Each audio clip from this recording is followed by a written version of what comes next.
Kitab 2 Raja-Raja. Manasye berumur 12 tahun pada waktu ia menjadi raja, dan 55 tahun lamanya ia memerintah di Yerusalem. Nama ibunya ialah Hefzibah. Ia melakukan apa yang jahat di mata Tuhan, sesuai dengan perbuatan keji bangsa-bangsa yang telah dihalau Tuhan dari depan orang Israel. Ia mendirikan kembali bukit-bukit pengorbanan yang telah dimusnahkan oleh Hizkia ayahnya.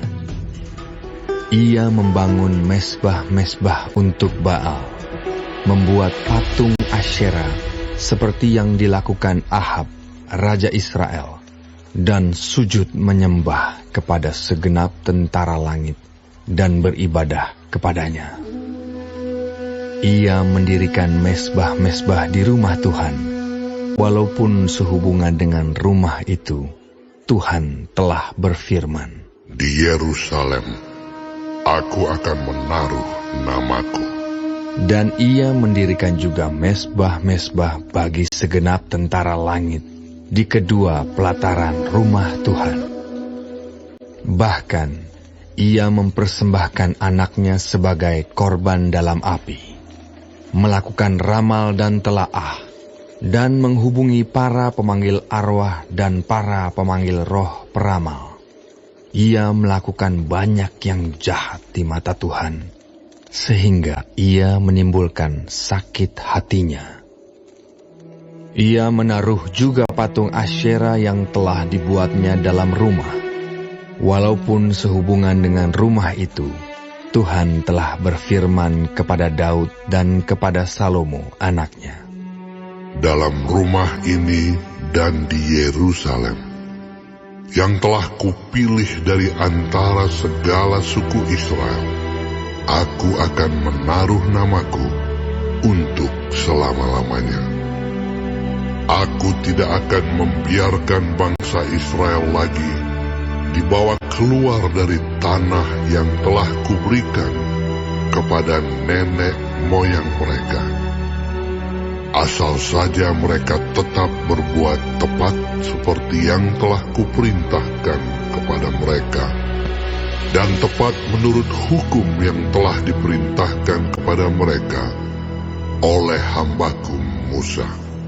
Tetapi mereka tidak mau mendengarkan, dan Manasye menyesatkan mereka, sehingga mereka melakukan yang jahat lebih daripada bangsa-bangsa yang telah dipunahkan Tuhan dari hadapan orang Israel.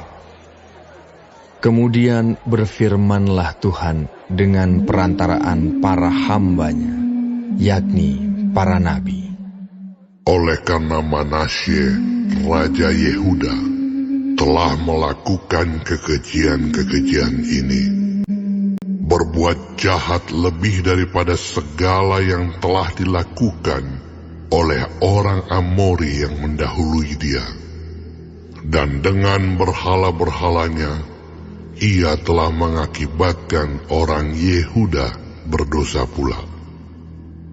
Sebab itu beginilah firman Tuhan Allah Israel, sesungguhnya aku akan mendatangkan malapetaka atas Yerusalem dan Yehuda, sehingga setiap orang yang mendengarnya akan bising kedua telinganya. Dan aku akan merentangkan atas Yerusalem tali pengukur sama seperti atas Samaria, dan tali unting-unting sama seperti atas keluarga Ahab. Dan aku akan menghapuskan Yerusalem seperti orang menghapus pinggan, yakni habis dihapus, dibalikkan pula menungging.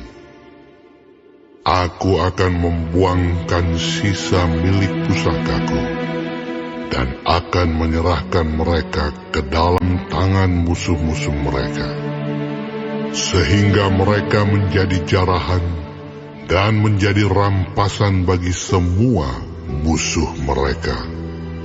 Oleh karena mereka telah melakukan apa yang jahat di mataku, dan dengan demikian mereka menimbulkan sakit hatiku, mulai dari hari nenek moyang mereka keluar dari Mesir sampai hari ini.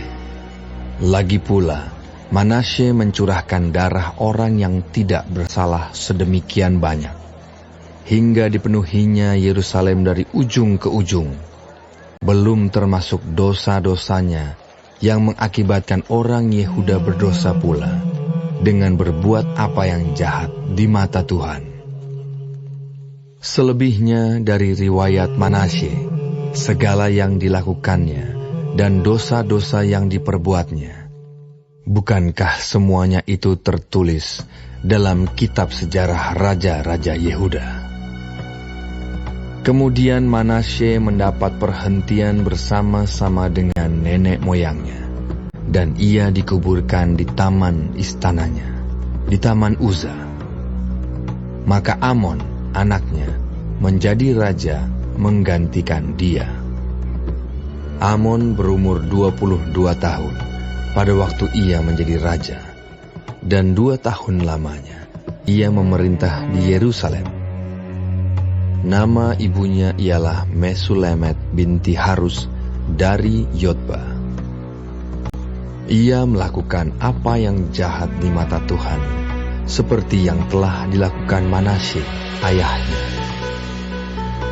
Ia hidup sama seperti ayahnya dahulu, sambil beribadah kepada berhala-berhala yang disembah oleh ayahnya dan sujud menyembah kepada mereka. Ia meninggalkan Tuhan, Allah nenek moyangnya, dan tidak hidup menurut kehendak Tuhan. Dan pegawai-pegawai Amon mengadakan persepakatan melawan dia dan membunuh raja di istananya. Tetapi rakyat negeri itu membunuh semua orang yang mengadakan persepakatan melawan Raja Amon. Dan rakyat negeri itu mengangkat Yosia, anaknya, menjadi raja menggantikan dia. Selebihnya dari riwayat Amon, apa yang dilakukannya, bukankah semuanya itu tertulis dalam kitab sejarah raja-raja Yehuda? Kemudian ia dikuburkan dalam kuburnya di taman Uza. Maka Yosia anaknya menjadi raja menggantikan dia.